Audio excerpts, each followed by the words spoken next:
Star Tours, and the amount of waiting in line versus actually being on the ride is kind of astronomical.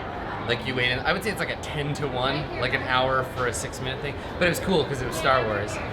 The way Star Tours works is there's a bunch of different storylines that they piece together with different footage. So like you'll go to one planet and then it'll give you a random another planet, and they're, I guess, tied together by a storyline. And so for our storyline, it was that we were like a tour ship, but we had a rebel spy on board, and then the Empire was mad and they were chasing us around. And it was cool. I was surprised. They had some footage from the new movie, from Last Jedi, which was neat. They had the fighters spraying the red stuff and the walkers walking around, so it was kind of cool. That was my favorite ride when I was a kid, and it's still fun. Even though now it's all weird and has like the prequels, and you wear 3D glasses instead of just being like Battle of Yavin. But it was real good. And now I think we're gonna go and check out some Star Nerps and maybe buy some stuff. And then we have all the rest of Disneyland to explore. I kind of got the Star Trek out of the way early. So yeah, now we can just wander around.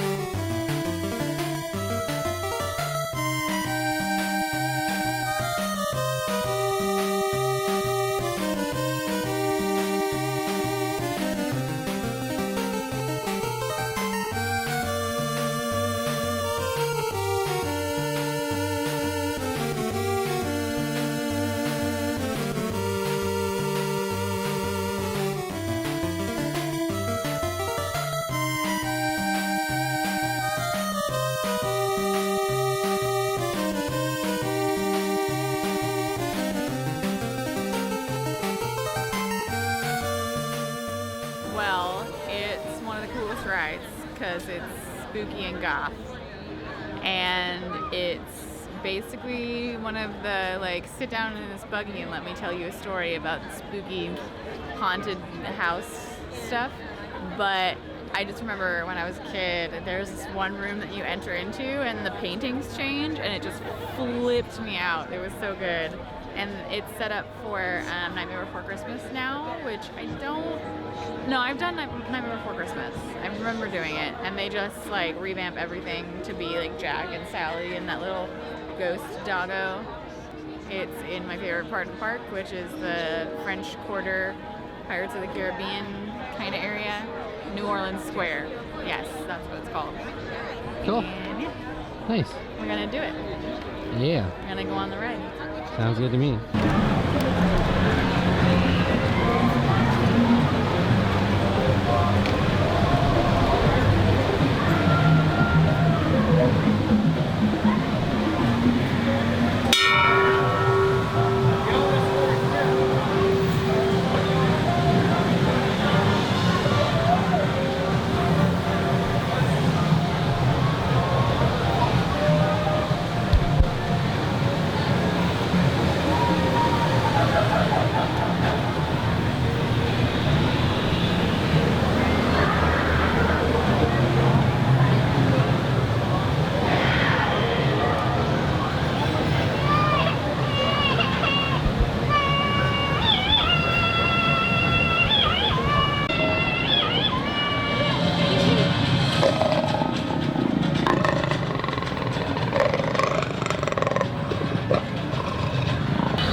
The last time that I was at Disneyland in 1990 something, 3 or 4, they were building the Indiana Jones ride, and so I didn't get to go on it. And as a 10-year-old who was really into stuff like that, I was really sad.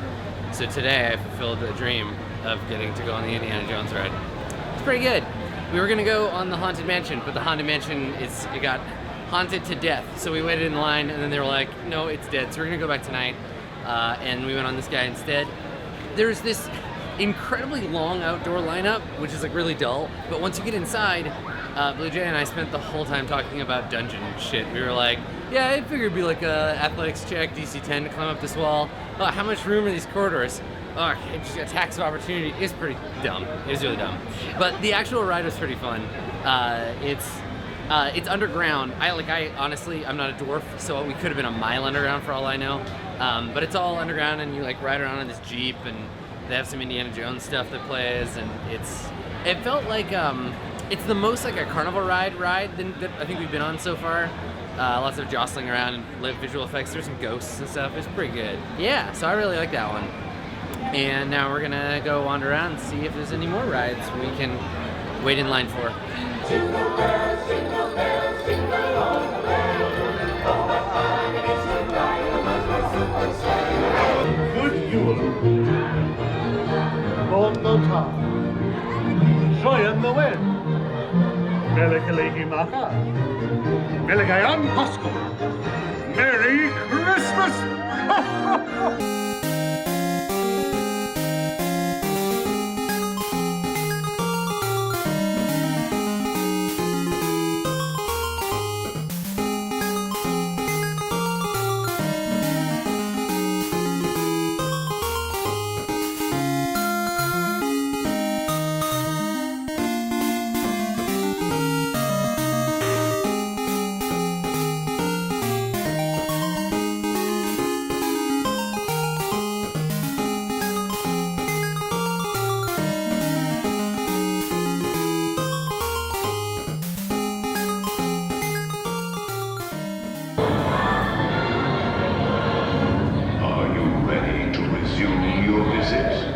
We will continue our holiday tour in no time at all. Hello, everybody. I am home now. I'm back from LA and then subsequently back from Seattle, and I'm at my house. I just got back from my trip to Disneyland, which was really fun. I have not been to Disneyland since I was a kid, and while I'm not the biggest like Disney fan in the world, right? Like I can't sing all the songs to a Disney. I have some favorites. I like Aladdin because I liked it when I was a kid. I like The Lion King, same reason. I actually really like the Tron, but this is not a list of Disney stuff that I like. Anyway, point is, I'm familiar with Disney more as a cultural force than as like a fan. And it was so reinforcing of a lot of my ideas of Disney to go to one of its satellite home bases. It's weird to say this, but in a certain way, Disney's kind of utopian, corporate branded, closed system that is Disney World or Disneyland is kind of cyberpunk in a way.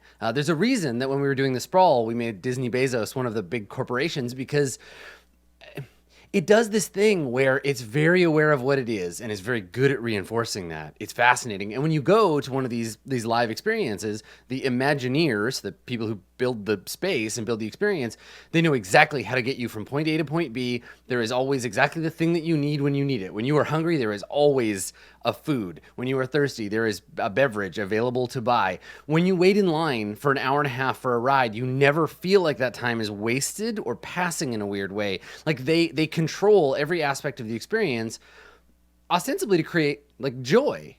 But really to manage your emotional response to this stuff. It's fascinating, and being immersed in that, being in that place, yeah, really got my brain going from a level design. It's very much game design in the sense that it's controlling the way you move through a space. It's controlling the options you have and what you can do. How do you get from thing to thing? And then literal gamification, like you can gamble on a future ride, for example, by getting a pass now, but you also have to lock yourself in for later. It's like building a skill tree of time that you're spending at the park.